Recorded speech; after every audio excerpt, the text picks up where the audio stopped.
Christmas Eve. The snow slid gently down the frosted windows of Boston's most exclusive restaurant, where champagne flowed and laughter resonated at every table. At every table, except one. In a corner, a 72-year-old woman sat alone in her wheelchair. Her diamond earrings sparkled in the candlelight, and her lobster, untouched, was slowly getting cold. Eleanor Whitmore had built a $3 billion empire. That night, she couldn't pay a single person to share her meal. Her fingers trembled as she brought a napkin to her eyes, and that was when the door swung open.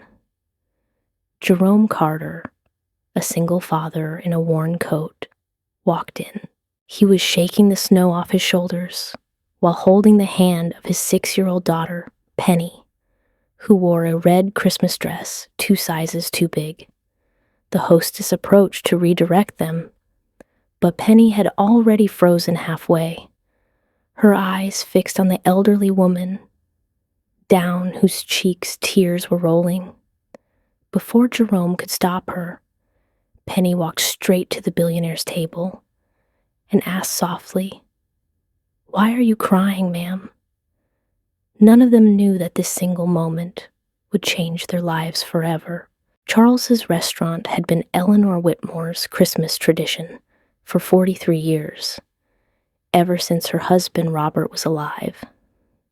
They used to reserve the corner table by the window, the one with the best view of the falling snow.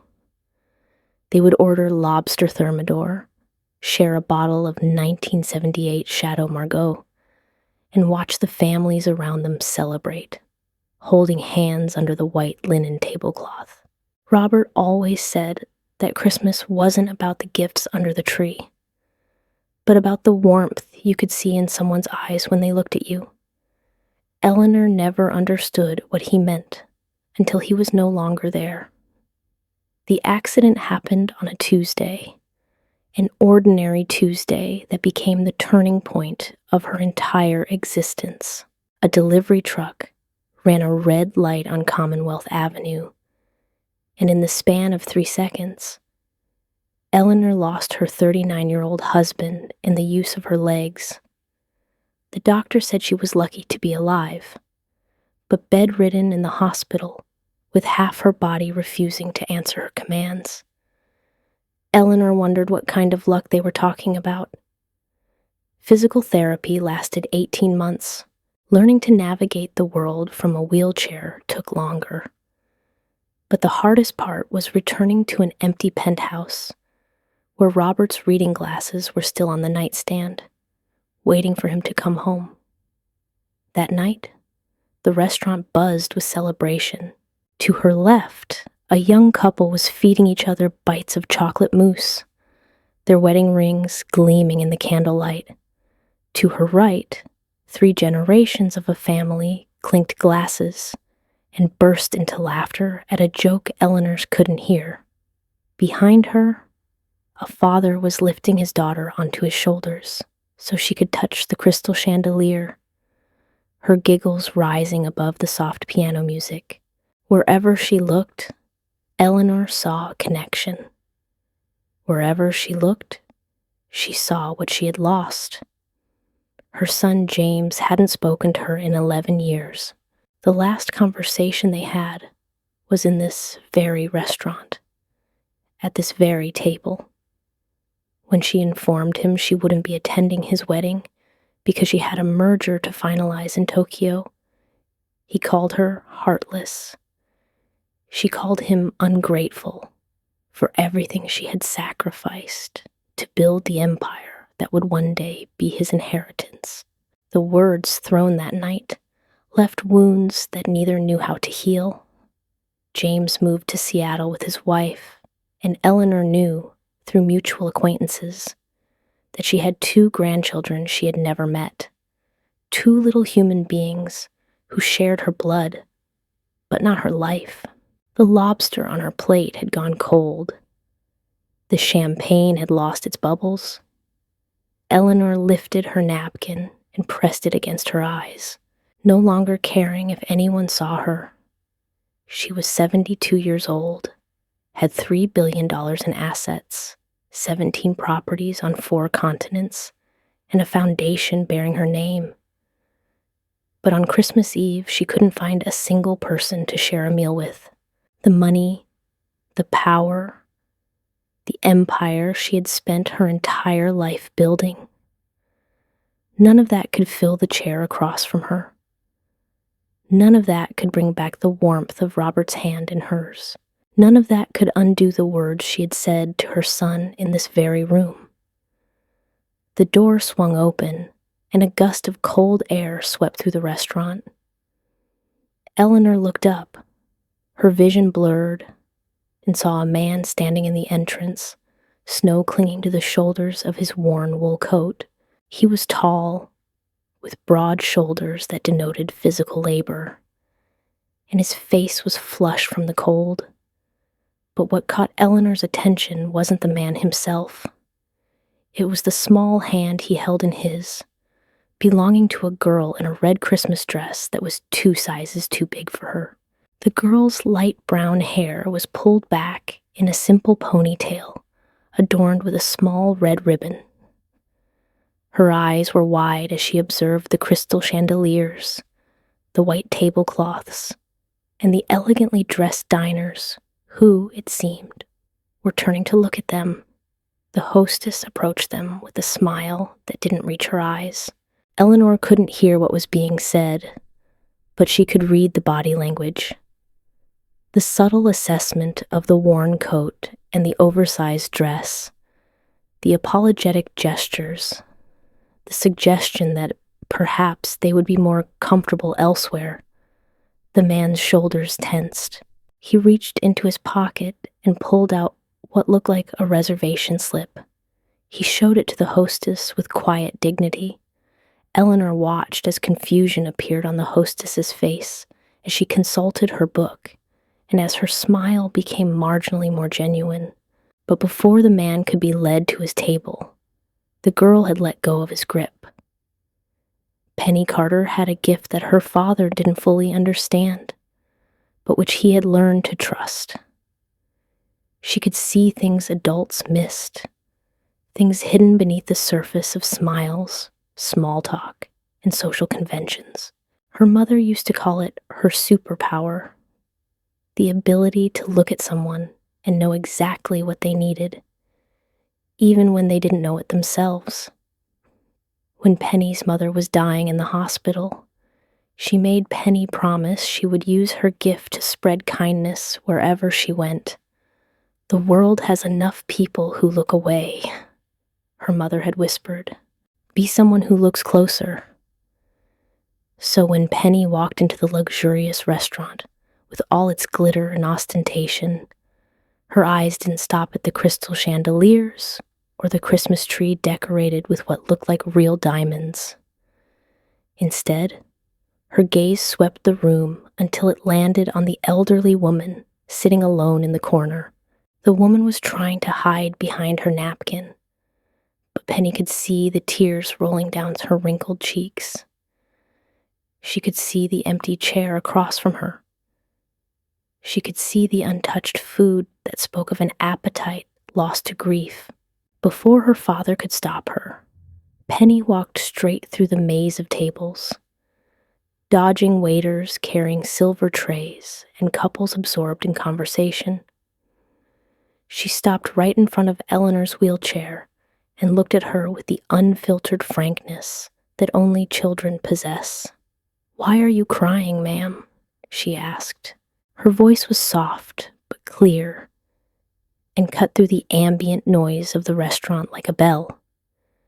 Eleanor lowered the napkin and found herself looking into a pair of bright eyes filled with genuine concern. "Penny," Jerome caught up to his daughter, slightly breathless and very aware that all eyes in the restaurant were directed toward them. "I am so sorry, ma'am." She didn't mean to intrude. "Come on, sweetie. Leave the lady alone." He tried to take Penny's hand, but his daughter remained rooted to the spot.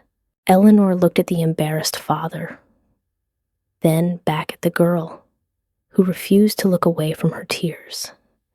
Something in that small, stubborn face reminded her of herself at that age, before she learned to harden her heart, before she learned that vulnerability was a weakness that had to be eliminated. "It's okay," Eleanor heard herself say. Her voice sounded strange to her own ears, rusty from lack of use. How long had it been since she spoke to anyone outside of business meetings and service staff? "I was just remembering someone I lost." Penny nodded solemnly, as if that made perfect sense. She reached into the pocket of her oversized dress and pulled out a piece of paper folded into a small rectangle. It was a handmade Christmas card. It was decorated with crayon drawings of snowflakes and a crooked star. "I made this for someone special," said Penny, extending it to Eleanor, "but I think you need it more." Eleanor's hands trembled as she accepted the card. She opened it carefully, and inside, written in a child's uneven handwriting, were 5 words. No one should be alone. The tears Eleanor had been trying to suppress spilled over. She pressed the card against her chest and wept openly. Her shoulders shook with the force of emotions she'd kept locked away for years. She cried for Robert, for James, for all the birthdays and holidays she had missed chasing deals that seemed so important at the time. She cried for the grandmother she had never been, for the wife she could never be again, for the mother who had failed so completely. Jerome watched in alarm as his daughter's simple gesture reduced one of the most powerful women in Boston to tears. He didn't recognize Eleanor Whitmore. He had never moved in circles where her face would be familiar. All he saw was a lonely, elderly woman in a wheelchair who was now sobbing uncontrollably, drawing concerned looks from other diners. "Ma'am, I am truly sorry if we have upset you," he said, placing a protective hand on Penny's shoulder. "We'll leave you alone." Eleanor reached out and grabbed his wrist with surprising strength. "Please," she said, her voice cracking. "Please don't go. I've been sitting at this table alone for 3 hours. Would you and your daughter consider joining me for dinner?" Jerome hesitated. He had brought Penny to Charles's restaurant as a Christmas surprise, using his last savings to make a reservation at the place his mother had always dreamed of visiting. Denise used to cut out photos of the restaurant from magazines, describing in vivid detail the dishes she wanted to try. She wanted to experience the atmosphere of the place at least once in her life. She never got the chance. Cancer took her before they could afford anything beyond the hospital cafeteria. But there was this elegant stranger offering to share her table, and something in her eyes, a loneliness so deep it was almost visible, made Jerome reconsider his instinct to politely decline. "My name is Eleanor," said the woman as they settled into the chairs opposite her. "And I must apologize for my reaction to your daughter's kindness. I am not usually so emotional." Jerome introduced himself and Penny, noticing how the old woman's eyes lingered on his daughter with something resembling admiration. The waiter appeared and offered menus, and Jerome tried not to visibly wince at the prices. A single appetizer here cost more than his weekly grocery budget. Eleanor must have noticed his discomfort because she gestured to wave the menus away and ordered for the table with quiet authority. "Trust me," she said, with a hint of a smile. "I've been coming here for decades. I know what's good." As the first course arrived, a delicate soup Jerome had never tasted, conversation began to flow. Eleanor asked about Penny's school, her favorite subjects, her dreams for the future. Penny answered every question with the seriousness of a Senate witness, explaining that she wanted to be a doctor, like the ones who had tried to save her mom, or maybe a teacher, or maybe someone who made those beautiful wooden toys she saw in shop windows. At the mention of wooden toys, Jerome's jaw tightened almost imperceptibly, but Eleanor noticed. "And you, Jerome?" she asked. "What do you do?" He took a deep breath and answered with the same words he had said to countless potential employers over the last 3 years. "I'm a craftsman, carpentry, restoration, cabinet making. I can build or repair almost anything with my hands." He paused, then added with forced lightness, "But what I do most these days is look for odd jobs wherever I can find them. Times are tough." Eleanor leaned forward slightly, her business instincts activating despite the setting. A craftsman without steady work in a city full of crumbling buildings, that seems like a waste of talent. The main course arrived, lobster that practically melted on the tongue, but Eleanor barely touched hers. She was too absorbed in Jerome's story, which he told with a mixture of pride and pain. He had learned his trade from his grandfather, who had learned it from his father, who had spent his entire life in a small town in New Hampshire, building furniture that families kept for generations. Jerome had spent 15 years perfecting his skills, building a reputation in his community. He was someone who could restore antique furniture to its original splendor, who could look at a damaged piece of history and see what it was meant to be. Then, Denise got sick. Medical bills piled up faster than he could pay them. He sold his tools, his workshop, everything he had built. He took out loans with interest rates that grew faster than he could comprehend. And when Denise died anyway, leaving him alone with a 3-year-old daughter and a mountain of debt, Jerome discovered that his reputation meant nothing to the banks and landlords demanding payment. He had been working 3 jobs since then: night shifts in a warehouse, weekend jobs as a handyman, anything that paid and still allowed him to pick Penny up from school. The dream of returning to his craft felt further away than ever. "I applied to every restoration company in Boston," said Jerome, his voice dulled by the exhaustion of repeated rejections. "They all told me the same thing, that I don't have the right degree, that I don't have the right connections, that I don't fit their corporate culture." He let out a bitter laugh. "What they mean is I don't have a fancy diploma from some Ivy League university.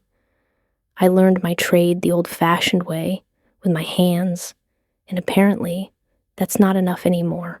Eleanor's expression hardened. She knew exactly what he was referring to. She'd spent 50 years in business, watching talented people get overlooked because they didn't fit someone's narrow idea of what success should look like. Penny had been quietly working on something during dinner, her small hands folding and creasing her napkin into an origami shape. Now she presented her creation to Eleanor. A paper crane, slightly crooked, but made with evident care. "My mom taught me to make these," said Penny. "She said if you make 1,000 cranes, you get a wish. I've made 247, but I give them to people who look sad, because maybe they need wishes more than I do." Eleanor accepted the crane with the same reverence she would show a priceless artifact. "What is your wish, Penny?" she asked softly. The girl looked at her father, then back at Eleanor. "I wish for Daddy to build beautiful things again. He always smiled when he was building."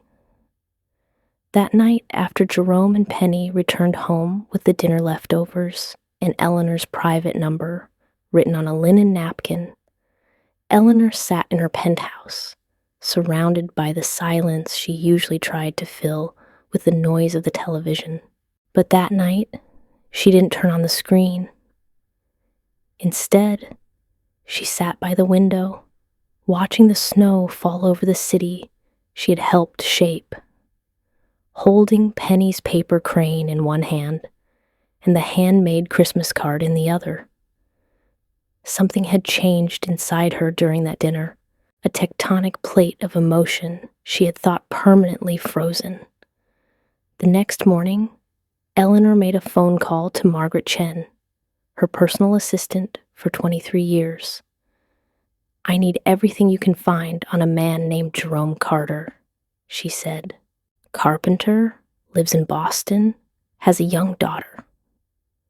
Margaret asked no questions. In less than 48 hours, a complete file landed on Eleanor's desk. Jerome Carter, 38 years old, graduated top of his class at a vocational school that no longer existed. 15 years of documented excellence in furniture restoration and custom carpentry.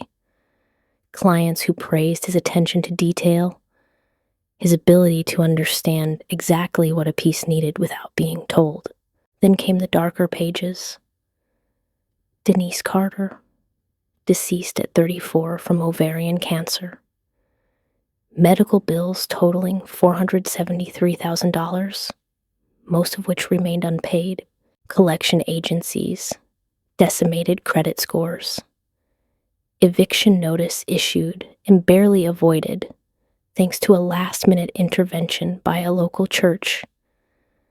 An application after application to restoration firms all over New England, all rejected with variations of the same polite refusal.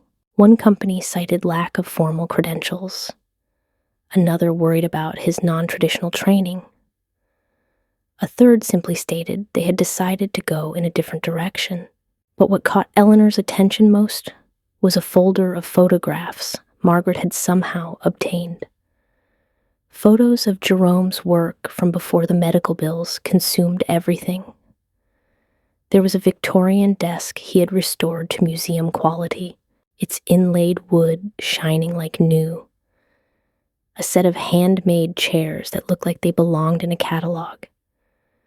And most surprising of all, a series of wooden toys he had made for Penny, a rocking horse with real horsehair mane, a dollhouse with working doors and windows, a music box that played a melody his wife had hummed to their daughter every night. The craftsmanship was extraordinary. The love behind every piece was visible in every detail. Eleanor spent the next 3 days thinking. She reviewed the records of her own company, Whitmore Properties, a real estate empire that owned some of Boston's oldest and most historically significant buildings. Many of those buildings were in urgent need of restoration work. Jobs that were constantly delayed because it was hard to find skilled craftsmen, and even harder to keep them. She thought about the apprenticeship programs she'd always wanted to start, the community initiatives that had fallen by the wayside as profits became the priority. She thought about the legacy she would leave when she was gone. On the 4th day, Eleanor called Jerome. "I have a business proposal for you," she said. "It's not charity, it's business. I need someone to head a new division in my company, focused on historical preservation and restoration. The salary is competitive. Benefits include full medical coverage for you and Penny. Plus, there is an education fund that will cover her schooling through college." The silence on the other end of the line lasted so long, Eleanor thought the call had dropped. When Jerome finally spoke, his voice was choked with emotion. "Mrs. Whitmore, I appreciate what you are trying to do, but I cannot accept a position I haven't earned. I won't be a charity case for anyone." Eleanor smiled, though Jerome couldn't see her. She had hoped for this response. In fact, she had desired it. A man who would accept a handout wasn't the kind of man she wanted leading this initiative. "Let me be clear," she said, her voice taking on the steeliness that had intimidated boardrooms for decades. "I don't give charity. I make investments, and I have spent the last 3 days reviewing your work, Jerome. The desk you restored for the Peaton family is currently valued at $40,000. The chairs you built for the Boston Historical Society are on permanent display. You don't need my help. What I need is your talent." They met at Eleanor's penthouse the following week. Jerome arrived in his best clothes, a suit jacket slightly too big, bought in better times, and a tie Penny had chosen because it had little hammers on it. Eleanor noted the details with appreciation. Here was a man who took pride in his appearance, even when circumstances made it difficult. Who let his daughter choose his tie because her joy mattered more than his dignity? She led him through the apartment to her private office, where blueprints covered every surface. Whitmore Properties owns 37 buildings that are on the National Register of Historic Places. Eleanor began. Most of them are in various states of disrepair because restoration work is expensive, and contractors who really know what they're doing are rare. I want to change that. I want to create a division dedicated entirely to preserving these buildings, returning them to their original glory, and adapting them for modern use. She paused, watching Jerome's face as he studied the blueprints. "I want you to run it, not because of what happened at the restaurant, but because you are the best person for the job." Jerome walked slowly around the room, examining the photographs and plans with an expert eye. His fingers traced the outline of a Beacon Hill townhouse built in 1823. He noted the water damage on its cornice, the improper repairs that had been done over the years.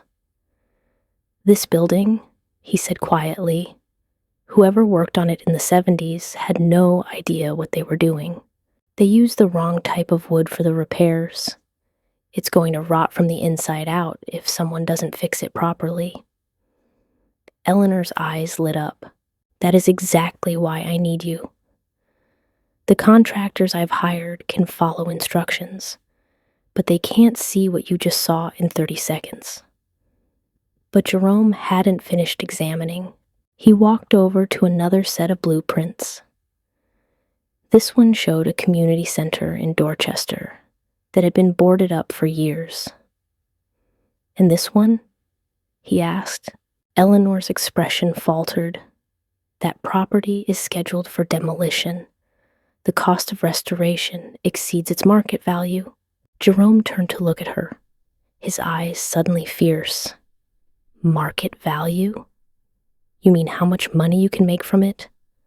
The challenge hung in the air between them. Eleanor held his gaze unflinchingly. "Yes, that is what I mean. Convince me I'm wrong." What followed was a 2-hour conversation that ranged from construction techniques to community impact and the true meaning of value.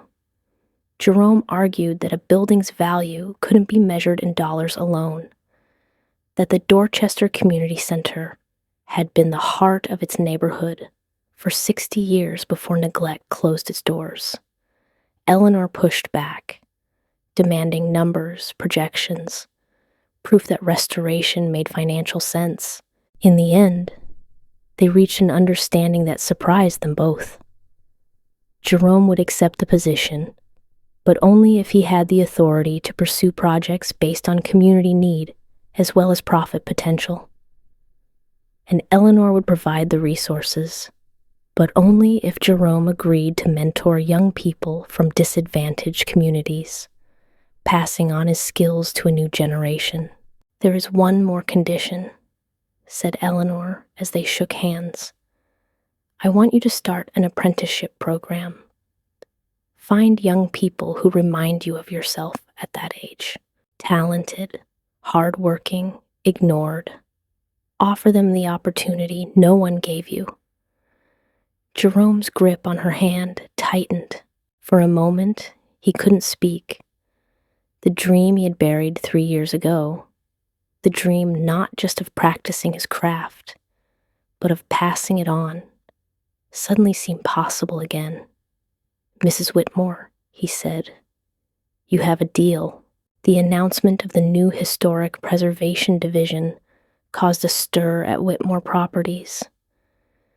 Eleanor had built her company on calculated risks and careful selection. And for her to suddenly create an entire department led by an unknown craftsman with no corporate experience seemed completely out of character. The board of directors requested an emergency meeting. The CFO, a man named Douglas Harrington, who had been positioning himself for years to take over when Eleanor inevitably retired, led the offensive. "With all due respect, Eleanor," said Douglas, his voice dripping with a condescension that had nothing to do with respect. "This Jerome Carter has no advanced degree, no management experience, no track record in corporate environments. Our shareholders expect us to make decisions based on qualifications, not personal connections." He let the implication hang in the air. Eleanor looked around the room at the faces of her board members. Some sympathetic, others skeptical, some openly hostile. She had built this company from nothing. She had made every single one of them wealthy beyond their expectations. And now they questioned her judgment. "Let me tell you about qualifications," said Eleanor, her voice quiet but audible in every corner of the room. "I have spent the last 2 weeks reviewing our restoration contracts from the last 5 years. Do you know what I found? Delays, cost overruns, work that had to be redone because the contractors we hired, contractors with impressive degrees and shiny resumes, didn't know the difference between white oak and red oak. Meanwhile, Jerome Carter has a documented history of completing projects under budget and ahead of schedule. His work has been featured in architectural magazines and displayed in museums. Douglas wasn't willing to back down. That is all well and good for small projects, but we are talking about a division that will handle millions of dollars in contracts. How do we know he can manage at that scale?"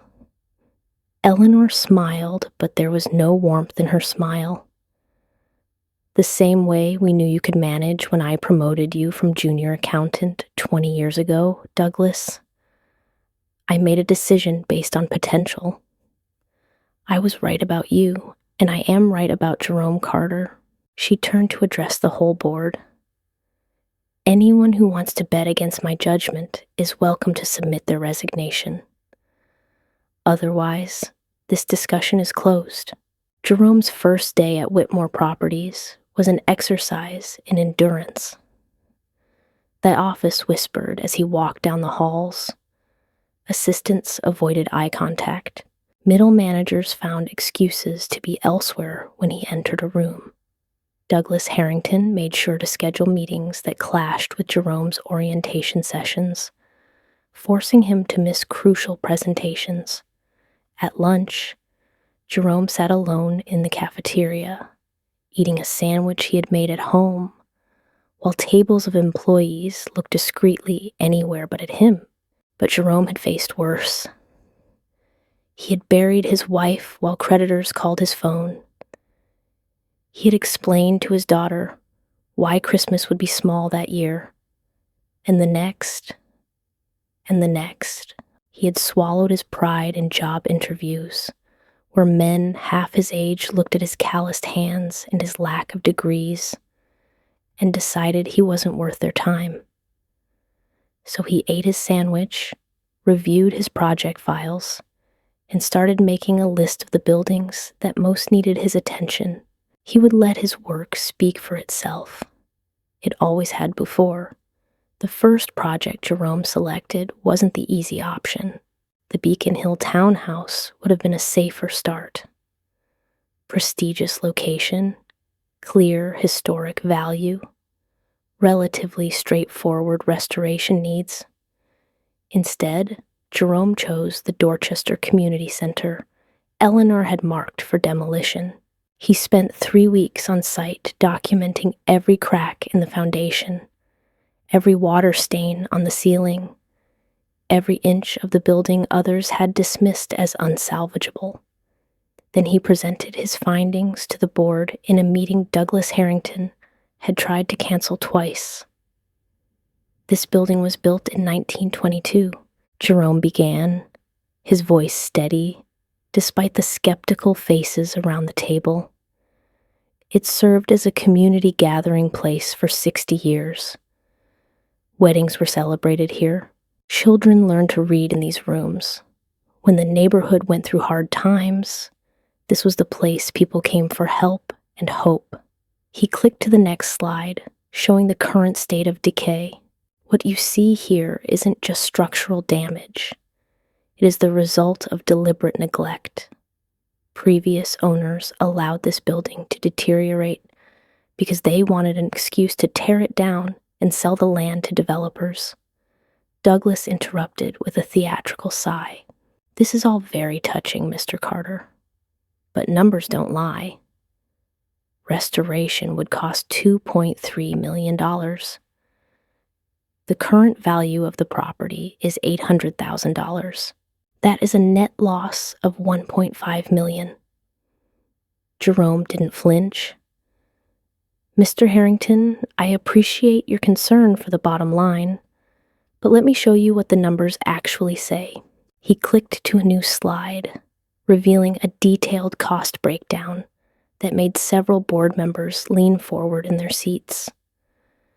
Previous estimates were based on contractors who would have gutted the building and started from scratch.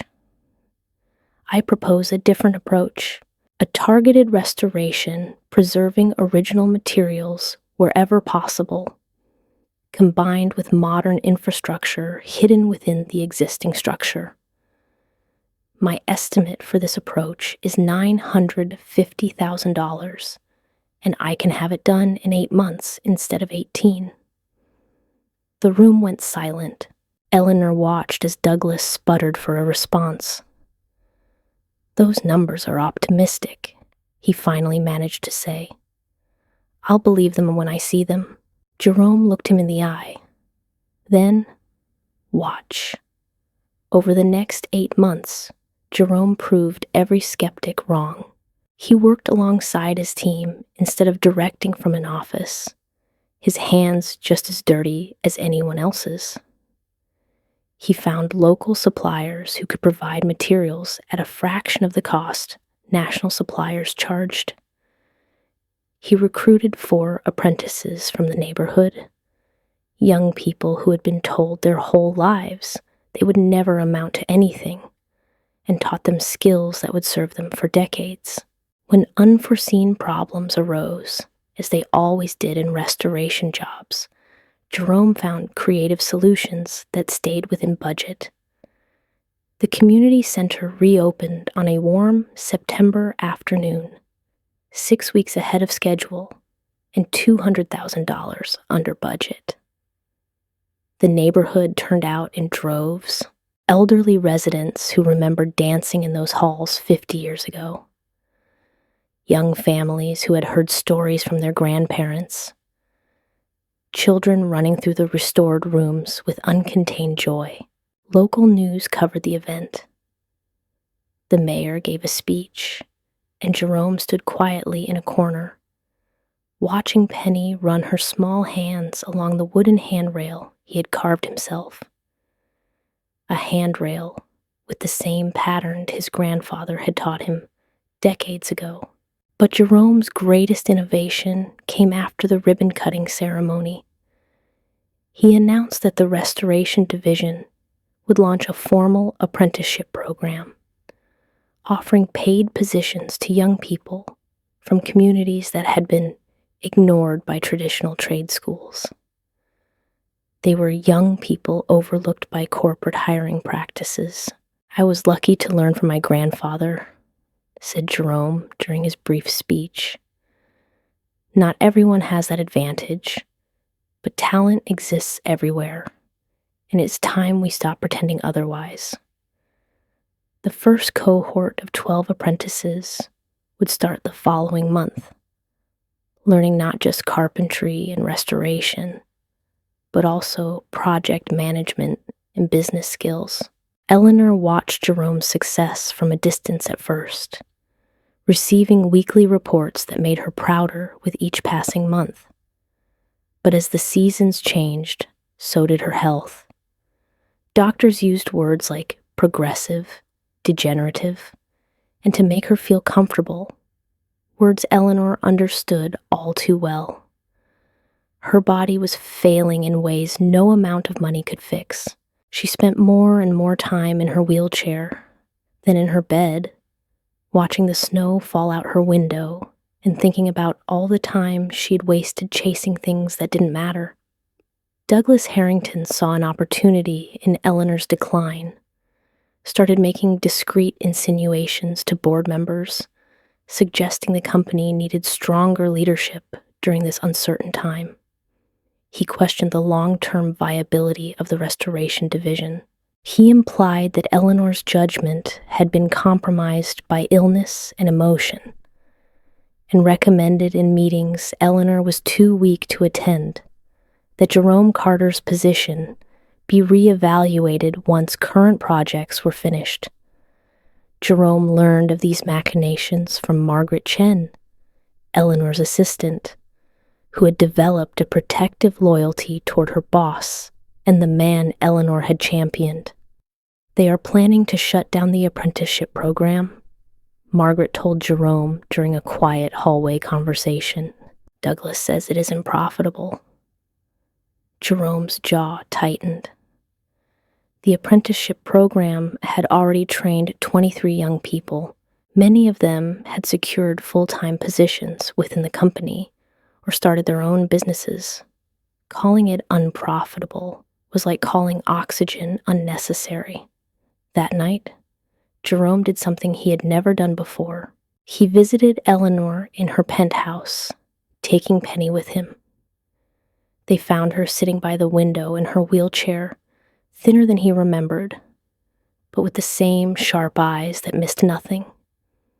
Penny immediately climbed onto the footrest of Eleanor's wheelchair and started telling her about school, about the crane she had made that day. She also told her how her dad had let her help sand a piece of wood in the workshop. Eleanor listened with a smile that transformed her face, erasing years of worry and loneliness. "I hear Douglas is making moves," Eleanor said after Penny had fallen asleep on the sofa. Jerome nodded. "I'm not worried about myself. I've survived worse than corporate politics, but the apprentices..." He stopped, unable to finish the sentence. Eleanor reached out and took his hand, her grip weak but determined. "Jerome, I've spent my entire life fighting battles like this. I'm too tired to fight another one. But you are not." She paused, gathering strength. "There is something I need to tell you. Something I should have done months ago." What followed was a confession Eleanor had been carrying for years. She told Jerome about James, about the Christmas dinner where she had chosen work over family, about the 11 years of silence that followed. She told him about the grandchildren she had never met, the birthdays she had missed, the pride that had stopped her from picking up the phone and simply saying she was sorry. I thought I had all the time in the world, she said, tears running down her face. I thought there would always be another chance to fix things. And now, Jerome squeezed her hand. It is not too late, he said. It is never too late. The next morning, with Jerome and Penny by her side, Eleanor made a phone call she had dreaded for over a decade. James answered on the fourth ring, his voice wary but not hostile. The conversation that followed was halting and painful, full of silences that stretched like chasms. But it was a start. James agreed to visit Boston the following month to bring his wife and children to meet the grandmother they had never known. When Eleanor ended the call, she looked at Jerome with something resembling peace. "Thank you," she said, "for reminding me what really matters." The grand opening of the Whitmore Center for Historic Preservation took place on a crisp October morning, exactly 1 year after that fateful Christmas Eve, when a lonely billionaire and a struggling single father first crossed paths. The building, a beautifully restored warehouse in the Seaport District, housed not only offices but also workshops, classrooms, and exhibition spaces, showcasing the best of Boston's architectural heritage. Politicians and business leaders mingled with craftsmen and apprentices, all gathered to celebrate what had become the most talked about initiative in the city's recent history. Jerome stood at the podium, looking out at a crowd that included his apprentices, his colleagues, and the community members who had supported him when no one else did. Penny sat in the front row next to Eleanor, who had insisted on attending despite her doctor's concerns. Next to Eleanor sat James, his wife, and their 2 children, who were calling Eleanor Grandma with increasing ease. The family that had been broken was slowly repairing itself. One conversation at a time, one holiday at a time. When I arrived in Boston 15 years ago, Jerome began, I had a dream of building something that would last, something that would still be standing long after I was gone. He paused, looking at Penny, then at Eleanor, then at the rows of young faces, young people who had found in this program an opportunity they thought they would never receive. I thought that meant buildings. I was wrong. Things that endure are not made of wood and stone. They are made of moments. Moments of kindness. Moments of courage. Moments when someone decides to see potential instead of limitations. He told the story of Christmas Eve, of walking into a restaurant where he felt out of place, of his daughter's stubborn refusal to look away from someone else's pain. He spoke of Eleanor's decision to give a stranger a chance, to bet her reputation on his skill when no one else would. He acknowledged the obstacles they had faced together, the skepticism, the elitism, the quiet sabotage that had followed him down every corporate hallway. There are still people in this company who believe I don't belong here, he said, and a ripple of uncomfortable laughter ran through the crowd. They are probably right. I don't fit their version of this company. But this company is changing, whether they like it or not. The apprenticeship program had already trained over 50 young people, a third of whom had been hired full-time by Whitmore Properties. The restoration division had completed 12 major projects, all on time and under budget, revitalizing neighborhoods that had been abandoned for decades. More importantly, Jerome had proven that doing good and doing well were not mutually exclusive. He demonstrated that investing in people and communities could generate returns that went far beyond the quarterly earnings report. After the speeches, the ribbon cutting, and the tours of the new facilities, Eleanor asked Jerome and Penny to stay behind. The building had emptied out, leaving just the three of them in the main exhibition hall, surrounded by photographs of the city they were working to preserve.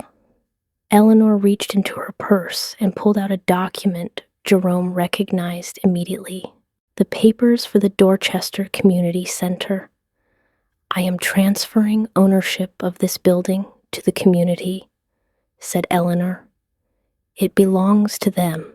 It always did. I am just correcting a mistake." Jerome took the papers with hands that trembled slightly. He thought of his grandfather, who had spent his life building furniture in a small workshop in New Hampshire. He thought of his father, who had passed those skills on to him, despite working 2 jobs to make ends meet. He thought of Denise, who had believed in him when he stopped believing in himself. And he thought of Penny, who would grow up knowing that kindness wasn't a weakness, that compassion could move mountains, that a single moment of human connection could change the course of multiple lives. Christmas came again.